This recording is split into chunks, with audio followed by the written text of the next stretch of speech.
It's Thursday, October 23rd. In the headlines, National Water Commission activates emergency measures as Jamaica braces for Tropical Storm Melissa.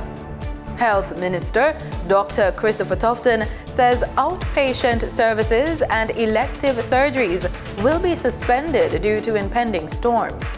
Telecoms providers activate emergency operations. Regionally, Tropical Storm Melissa reportedly kills one in Haiti. And in sports, Mount Pleasant FA crushes Trinidad and Tobago Defense Force. This is the news on PBC Jamaica. I'm Simone Absalom Gale.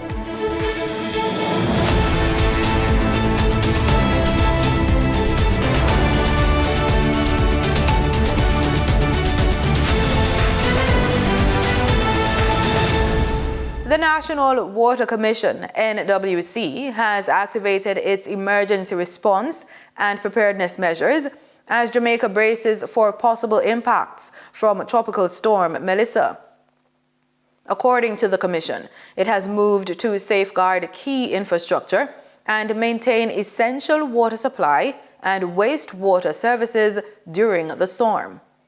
Among the critical steps taken are the lifting of all water supply restrictions, mobilization of technical and emergency response teams to monitor and secure facilities, preparation and standby of heavy equipment, including water trucks and backhoes in areas where contractor support may be needed, testing and refueling of generators to ensure readiness in case of power outages, filling and securing of storage tanks to support post-storm recovery, and relocation of vehicles to higher ground in flood-prone parishes.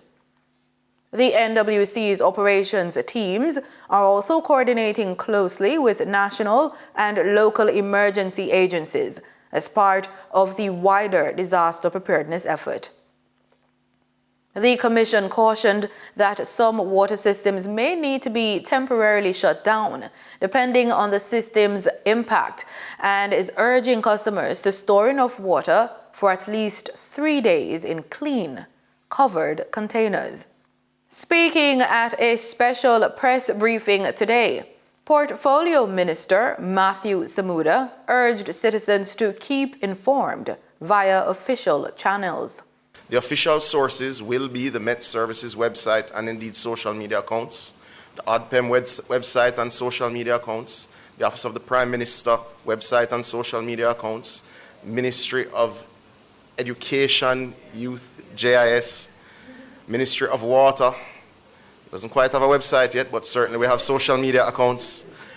But the broader point is that we're encouraging all members of the public, regardless of what your concern is, whether it's just general anxiety or it is helping you to plan for your business, helping you to plan for your households, helping you to plan for your communities. Time now for a weather update. A tropical storm warning and a hurricane watch remains in effect as Tropical Storm Melissa moves slowly across the Caribbean Sea, south-southeast of Jamaica. This means tropical storm conditions are a possible threat to Jamaica within 36 hours. And hurricane conditions are likely to pose a threat within 48 hours.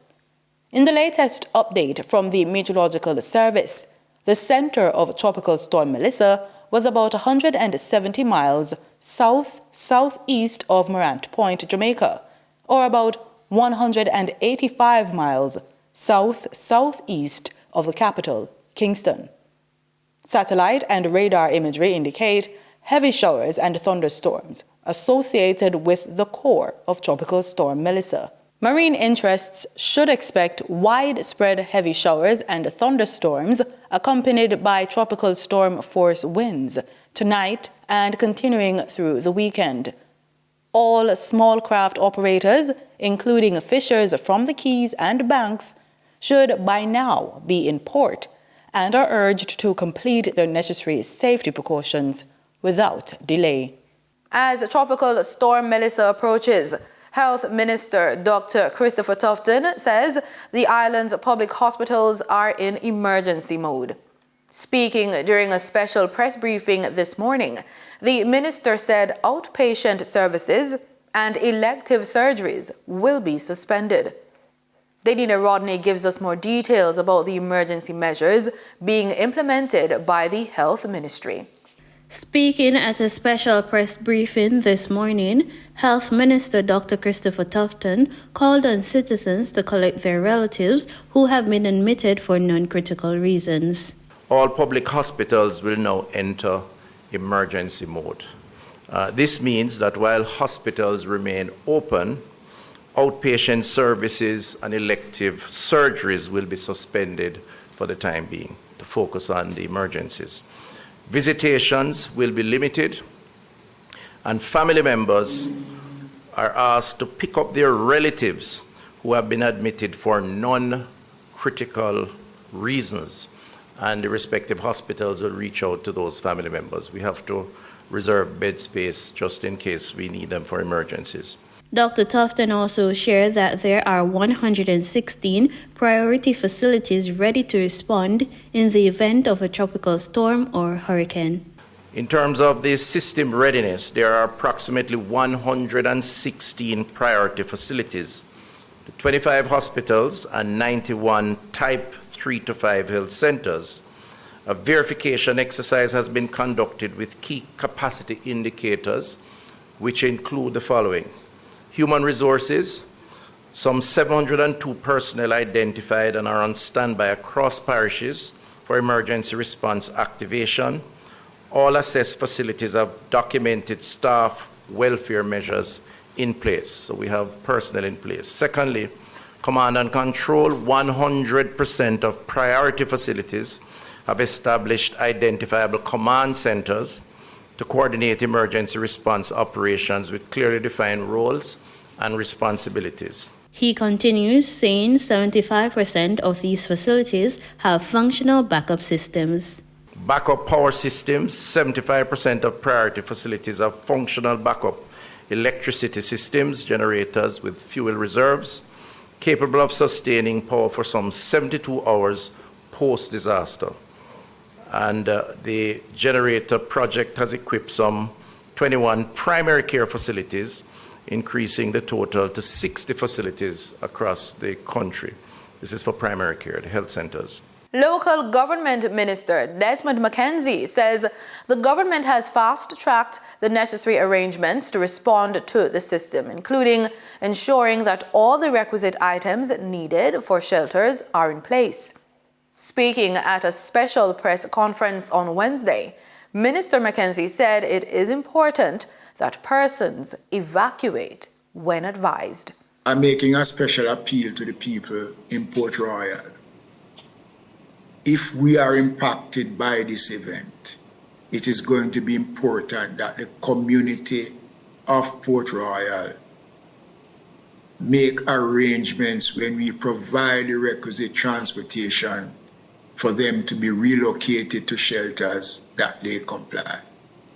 I'll be speaking with the Member of Parliament, Philip Paulwell, because it is an area that is of grave concern to us, because we have not been getting the kind of cooperation that is required from the residents in Port Royal whenever there is an event. He is urging persons to take only the necessary items to the shelters. I am going to urge people, if and when the shelters are activated, to ensure that you only take the basic things to the shelters, which will be your medication and, some essentials. But the shelters is not going to be able to accommodate certain things that we have seen taking place at the shelters. Telecommunications company Flow Jamaica has officially activated its crisis management system with support from local and regional teams. Minister of Science, Energy, Telecommunications and Transport, Daryl Vaz, shared the details during a special press conference today. Power resilience has been strengthened, with over 61% of mobile sites now having backed up power and 143 new generators installed island-wide. All generators are refueled and serviced, and field teams are mobilized. Company's Emergency Operations Center is active, and the public can reach the center for emergencies at 876-929-9834. I'll repeat that, 876-929-9834 and 876-929-9837. Minister Vaz says Digicel has formed a dedicated disaster response team. Company has strengthened communication redundancy with satellite phones and backup connectivity through other providers. All network sites, towers, and facilities have been structurally inspected, and generators confirmed to be up and running condition. Essential spare parts are secured locally and overseas, and mobile cell sites are ready for rapid deployment to restore service. The Jamaica Urban Transit Company, JUTC, will maintain regular operations as long as it is safe to do so. Transport Minister Darrell Vaz, in a special press brief today, said updates will be shared via social media and public channels. 30 buses are designated for emergency deployment across depots in Portmore, Spanish Town, Rockfort, and Montego Bay. Each depot has activated an emergency operations committee, and the JUTC representatives are embedded in national and parish emergency centers for coordinated response. People living in tropical countries are especially vulnerable to tropical storms, hurricanes, and cyclones, which can form rapidly and cause widespread destruction. Being prepared can save lives and reduce the long-term impact on communities. Our reporter Brittany Walker shares some important tips on how you can get ready for these natural disasters.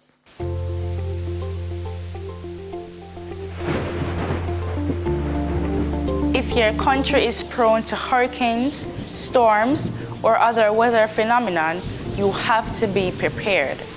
Take basic steps now to ensure your safety should a storm hit. You might be hearing the term tropical storm in weather alerts. A tropical storm is an area of extreme low pressure. This suggests that air is rising, causing low pressure on the Earth's surface, which originates over warm tropical oceans. Before a tropical storm, get cash and ensure that your vehicle is filled with gas. If you have to evacuate your community, you will not have time to do this. During a tropical storm, stay informed. Use your portable radio to stay up to date on what is happening in your area. Check thoroughly the roof of your house, hurricane shutters, hooks, and latches, and repair where necessary. Make sure that galvanized sheeting on the roof of your house is properly fastened. Store at least a 7-day supply of non-perishable food. Select foods that require no refrigeration, preparation of cooking, and little to no water. These types of food include ready-to-eat canned meats, fruits, and vegetables, canned juices, crackers, and jams. Before a hurricane or storm, store water in plastic containers. Avoid using containers that will decompose or break, such as glass bottles. Store 1 gallon of water per person per day. Keep at least a 7-day supply of water for each person in your household. Do not forget water for your pets and other animals. They are also members of your family.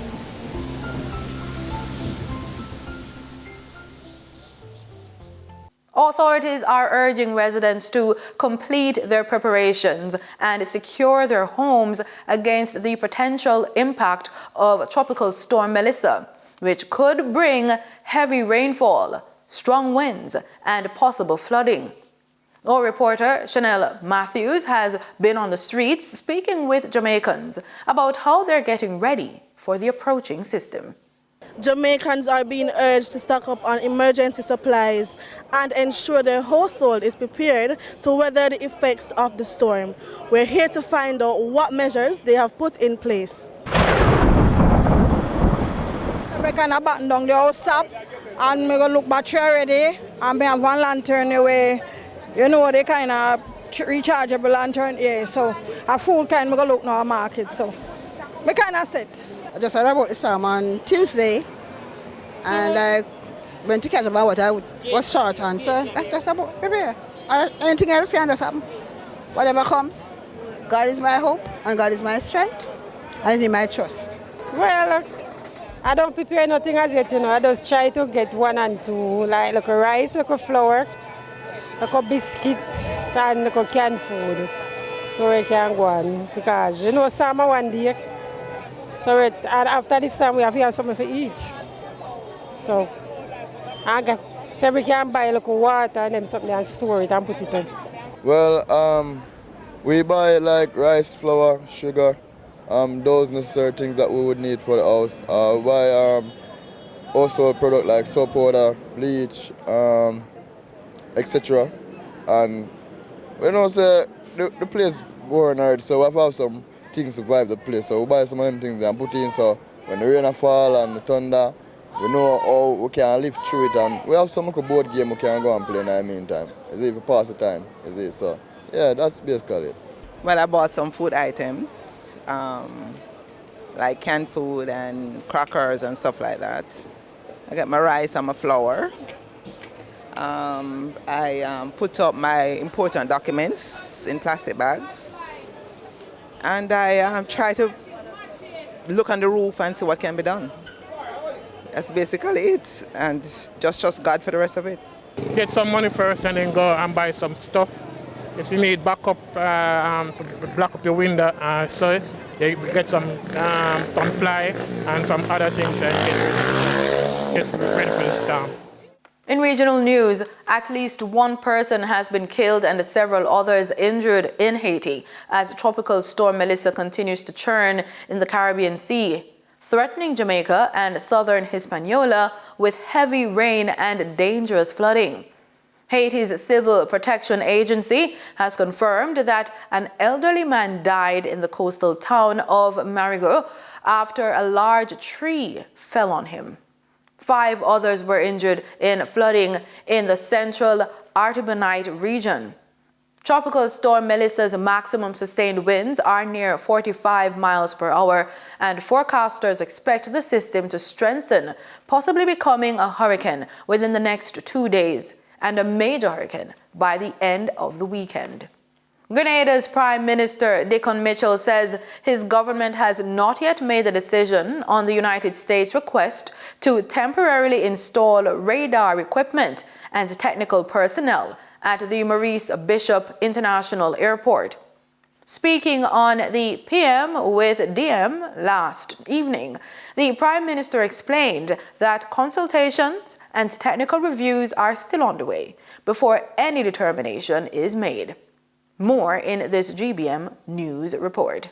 Prime Minister Dickon Mitchell has confirmed that government has not yet reached a decision regarding the U.S. government's request to temporarily install radar equipment and technical personnel at Maurice Bishop International Airport. During his appearance on DM with PM last evening, Mitchell explained that several logistical considerations, reviews and consultations still need to be completed before any decision can be made.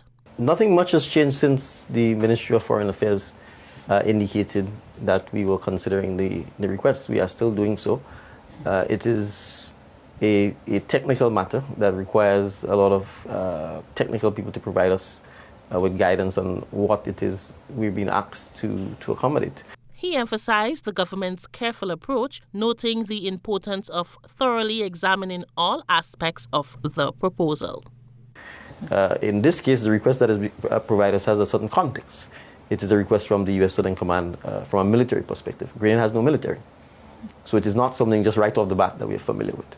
So that immediately makes it a different type of request, which is why we have to consider the pros and cons of whether we agree or not. And that is essentially what we are dealing with. Important for me to emphasize that Grenada has excellent relations with each and every country in the Western Hemisphere. There is no country that Grenada doesn't have diplomatic relations with or has any challenges with. When it comes to partnerships, from time to time we'll have difference of views, from time to time we may even have falling outs on a particular issue or a particular matter. That's the nature of diplomacy, that's the nature of international relations. You get over them and you move on. So Prime Minister Mitchell also voiced support for open public discussion and participation in the democratic process on this issue. I'm extremely happy that the public has had extensive debating. They've shared their views, they've spoken about it. People have made their comments, people have sent their suggestions, people have made their recommendations. It shows the vitality of our democracy. It shows that freedom of speech is alive and well in Grenada. And it shows that we have a government that clearly understands that, because we made no decision. If we had made a decision without informing the public, with the discussions with the public, it would have been a different thing. So for me, I have no issue with the raging debate that's taking place. The public view will obviously weigh heavily. And we still have to continue the process of the legal and technical engagement. And if we even get to that point, we will then consult with the public as to what is the appropriate decision to be made. The Prime Minister was originally scheduled to address the nation on the U.S. request during a parliamentary session on Friday. However, the sit-in has been postponed to next Tuesday, and the PM is now expected to make the address on the new date. Rena Pierre-Thomas, GBN News.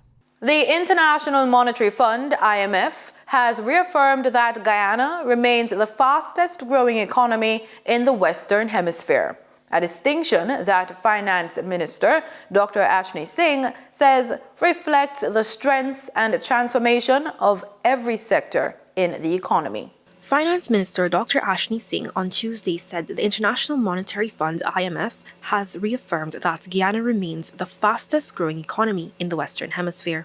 Speaking at the launch of the World Trade Center, Georgetown, Dr. Singh described Guyana's economic expansion as unprecedented, noting that the IMF's latest regional economic outlook projects the country will continue on a steep growth trajectory for years to come. But the Guyanese economy has grown at an average of nearly 40% over the last 4 or 5 years. And we are projected to continue to grow at rates that will see us over this decade, over the decade from 2021 to 2030, growing at an average of about 25% over the decade per annum. The International Monetary Fund continues to project Guyana as having amongst the highest rates of economic growth around the world, and the highest in the Western Hemisphere in the immediate years ahead. While the oil and gas sector remains a major driver of growth, Dr. Singh stressed that the benefits are spilling over into other key industries, including tourism, logistics, and services. The government's policy focus, he said, is to build a diversified and globally competitive non-oil economy that ensures long-term sustainability. Looking ahead, Dr. Singh highlighted Guyana's strategic potential as a regional food hub, linking the Caribbean with northern Brazil and the wider South American continent. Because we see Guyana as not only a producer of agricultural products and agro-processed products for trade with the Caribbean and the rest of the world, but we also see Guyana as the point through which northern Brazil and the rest of South America might better be able to trade with the Caribbean and onwards. Dr. Singh's remarks come as Guyana continues to attract international attention for its rapid transformation, a pace of development the IMF itself describes as virtually unmatched anywhere in the world. For the newsroom, Lizzie Yearwood. In sports, it was a night to remember for Jamaica's Mount Pleasant FA, who are now just one step away from the CONCACAF Caribbean Cup final after an emphatic victory on the road. Mount Pleasant delivered a 5-1 thrashing of Trinidad and Tobago's Defence Force FC in their semi-final first leg at the Halsey Crawford Stadium on Wednesday night. The Jamaican side dominated from start to finish, with Warner Brown opening the scoring in just the 5th minute on his return to competitive play. Raheem Edwards doubled the lead 10 minutes later, giving Mount Pleasant a commanding 2-0 advantage at half-time. Edwards struck again in the 57th minute, finishing a clever assist from Brown to make it 3-0. Then, in the dying moments, Shaquille Bradford and Kimoni Bailey added 2 more goals to seal the rout. Defence Force managed a late consolation in stoppage time through Kameen Thompson, ending Mount Pleasant's clean sheet streak in the tournament. With the win, Mount Pleasant have tied the longest victory streak in the Caribbean's history, 5 straight wins for the Caribbean Cup, matching Siabo FC in 2024. It was a day to forget for the West Indies in Dhaka, as another batting collapse handed Bangladesh a crushing 179-run victory in the third and deciding one-day international, sealing the home side's first series win in 17 months. After winning the toss and electing to bat, Bangladesh's openers Samoya Sakar and Saif Hassan dominated from the start, posting a record 176-run partnership, the second highest opening stand in their ODI history. Sarkar top scored with 91, while Hassan hit 80, powering Bangladesh to a commanding 296 for 8 at the National Stadium. In reply, the West Indies produced a dismal performance with the bat, bowled out for just 117 in 30 overs. Only Akil Hussain, batting at number 10, offered resistance with a quick 27 off 15 balls. Bangladesh's spinners tore through the Windies lineup, Nasum Ahmad, Rashid Hussain, each taking 3 wickets as visitors crumbled under pressure. The 179-run win was Bangladesh's second largest ODI victory when batting first, and their biggest ever against the West Indies. Jamaica's Reggae Boys have moved up 1 spot to 68th in the latest FIFA Coca-Cola Men's World Ranking, following a mixed but productive international window in October. The slight raise comes after contrasting results in the CONCACAF World Cup qualifiers, where Jamaica rebounded from a 2-0 loss to Curaçao with a dominant 4-0 win over Bermuda to regain control of Group B. Jamaica qualified for the finals of the FIFA World Cup once, in 1998. Ricardo "Bibi" Gardner was a member of that historic Reggae Boys squad. The former Reggae Boy footballer was conferred with the Order of Distinction in the rank of officer on National Heroes Day on Monday.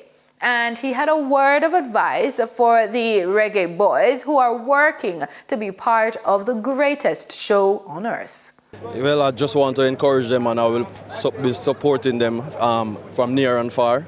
I think they are doing a very good job. At the end of the day, we can say it's the easiest route, but without them going out there and doing what they need to do on a daily basis, that's something different, and they have to go out there and get the job done. So I just want to encourage them to just go out there and just give up their best, because that's all we can ask for. And they are always giving their best whenever they put on the shirt, so just continue on that path. He says his most memorable moment was playing against Argentina because growing up, he was a massive fan of Diego Maradona. And that's it for the news on PBCJ this evening. Pleasant viewing.